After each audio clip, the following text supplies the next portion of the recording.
Nous sommes au cœur de Rome, près de la place Navone. Je m'appelle Maëlys, j'ai 27 ans et j'ai décidé de faire une pause dans mon travail professionnel pour étudier la théologie à Rome. Maëlys a commencé les cours depuis une semaine à peine et découvre encore l'université de la Sainte-Croix où elle a choisi d'étudier. Aujourd'hui, elle monte pour la première fois sur la terrasse qui surplombe la ville. C'est fou! Et là, Saint-Pierre. T'aimes bien Ouais. là-bas? Génial! On est au plein cœur de Rome, donc c'est extraordinaire. On sent vraiment qu'on est au cœur d'une ville magnifique et pleine d'histoire. J'aime beaucoup Rome, mais j'avais jamais pensé que j'étudierais ici. Et puis ça a surgi un peu comme ça et finalement j'y suis et j'y suis très contente. La Sainte-Croix est l'une des 7 universités pontificales de Rome. Créée en partenariat avec le Saint-Siège, elle est confiée à l'Opus Dei. Et si Maëlys l'a choisie, c'est qu'elle-même est membre laïque de l'Opus Dei et veut approfondir sa formation spirituelle. Faisant partie de l'Opus Dei, on a déjà une formation qui est assez conséquente, qui est assez régulière, assez constante.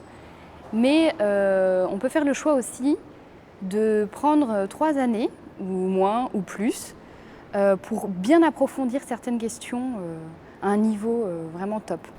Cet accent mis sur la formation intellectuelle et spirituelle, c'est le fondateur de l'Opus Dei, Saint José Maria Escrivá de Balaguer, qui l'a voulu. Comme nous l'explique Monseigneur Derville, qui donne ici des cours de liturgie. Saint José Maria insistait beaucoup sur la formation du chrétien. Il disait « nous ne pouvons pas avoir une très bonne formation professionnelle, par exemple ingénieur, avocat, ouvrier, mais bien formé, et puis être ignorant de notre religion. Parce que Dieu nous appelle à l'aimer, mais cet amour en fait englobe notre intelligence, nos sentiments et aussi notre volonté. Et il est donc très important d'avoir une connaissance au fond de Dieu qui soit proportionnelle d'une certaine manière à notre formation scientifique, littéraire ou autre.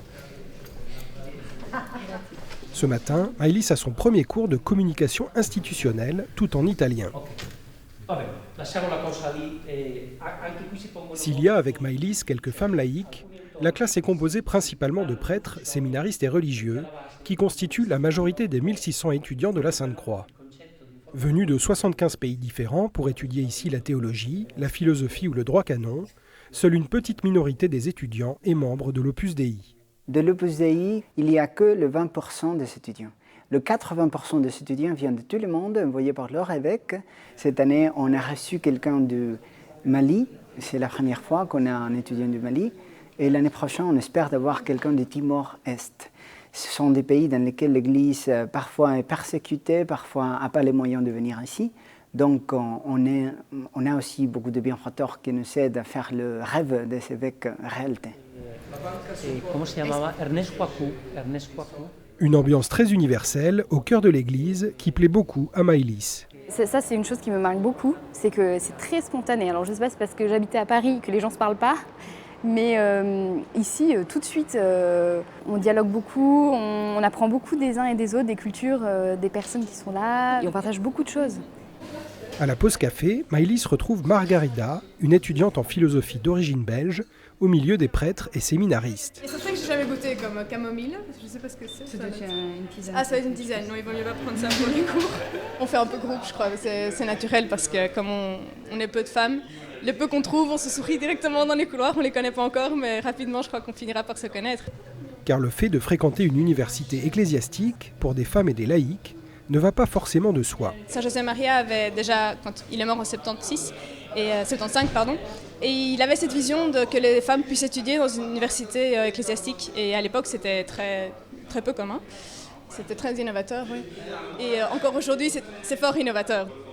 On vient de professions très différentes et ça, c'est super riche. Et de voir la femme au travail, comment elle arrive justement à concilier sa vie de famille, sa vie professionnelle, le temps de formation qu'elle consacre aussi à côté, comment elle explique aussi la foi autour d'elle. Et c'est super intéressant. Donc de voir cette harmonie, que c'est possible de se former et en même temps d'avoir une vie normale. Car le but de Maëlys, en faisant ses études, c'est de mieux vivre sa foi, dans sa vie ordinaire, amicale, familiale et même professionnelle. Parce que dans le monde professionnel, forcément, on sera amené à répondre à des questions d'ordre éthique, que ce soit la mode, la banque. Derrière, il y a beaucoup de questions éthiques qui se posent. Et il faut avoir un solide fondement. Et ce fondement, il est philosophique, mais il est aussi théologique.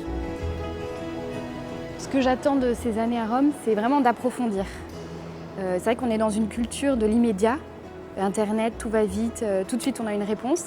Et moi, ce que j'attends, c'est vraiment de chercher, de creuser, de ne pas avoir peur d'affronter la vérité et d'apprendre le langage de Dieu, en fait. D'essayer de voir comment Dieu me parle pour mieux en vivre, pour mieux prier. Finalement, je suis là pour mieux prier.